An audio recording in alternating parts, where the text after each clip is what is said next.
Star Wars has been riding the struggle bus for a while now, and as we look toward 2025, you have to wonder, is there really a future for this iconic franchise, or has it already flamed out?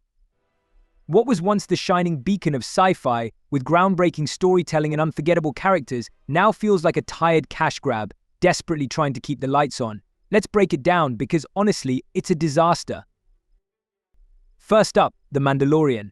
Season 1 was incredible. Imagine the sheer excitement of watching a gritty, Western-inspired bounty hunter story in the Star Wars universe. It was fresh, compelling, and actually had the potential to create a new era for the franchise.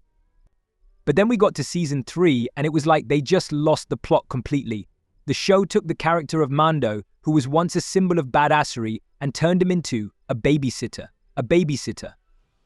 Watching that train wreck felt like witnessing a slow, painful death of everything that made The Mandalorian great. And the idea of a Mandalorian and Grogu movie coming out in 2026. Honestly, who's even excited about that? After the 3rd season, I'm not sure they've got anything left to salvage. And then there's Ahsoka. Look, I wanted to like it. Ahsoka has such a rich character history, and we know the actress has the chops to carry the role, but the show was, for lack of a better word, underwhelming.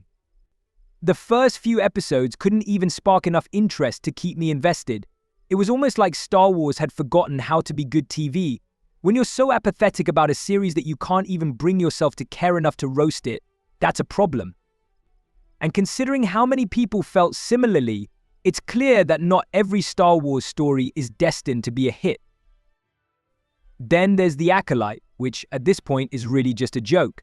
The marketing was disastrous. First, they tried to wipe the merchandise off Disney's store shelves, as if the show could just be swept under the rug. Then, when fans expressed dissatisfaction with the direction it was taking, they were met with accusations of racism and misogyny instead of real, constructive dialogue. If Disney's strategy is to silence criticism by calling people bigots, then I think we're all in trouble. The Acolyte feels like a case study in how to alienate your fan base, and given how poorly it was received, it's tough to imagine it being the show that re-energizes the franchise. And can we talk about Skeleton Crew? The mere fact that it's still going, and yet hardly anyone's talking about it, speaks volumes. In the past, Star Wars content would have had the fanbase buzzing, creating fan theories, dissecting every little detail. But now, it's just crickets. No one's lining up to see what happens next, and that says a lot about the current state of affairs in the Star Wars universe. It's not about maturity or age, it's about interest. And when the magic fades, all that's left is a hollow shell of what once was. Now, I know some people will argue that there's still hope. Andor was solid, after all. It's the one bright spot in a sea of mediocrity. But can Andor really carry the weight of the entire Star Wars universe moving forward?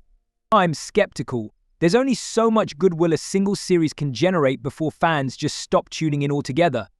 After all, the same people who loved Andor are the ones who were burned by The Mandalorian and The Acolyte. Can you blame them for giving up on the whole thing? The truth is, Star Wars as a franchise feels like it's on its last legs. Sure, they'll continue to release content and drag out whatever they can from this once great universe, but unless something drastic changes, it's hard to imagine the future being anything but more of the same disappointment. Star Wars used to stand for groundbreaking storytelling, epic battles, and unforgettable characters. Now, it's just another franchise scraping by on the fumes of nostalgia. And if 2025 is going to be any different, someone needs to step in and remind them of what made Star Wars great in the first place. Until then, we'll just have to watch this star fade into the night sky, one mediocre show at a time.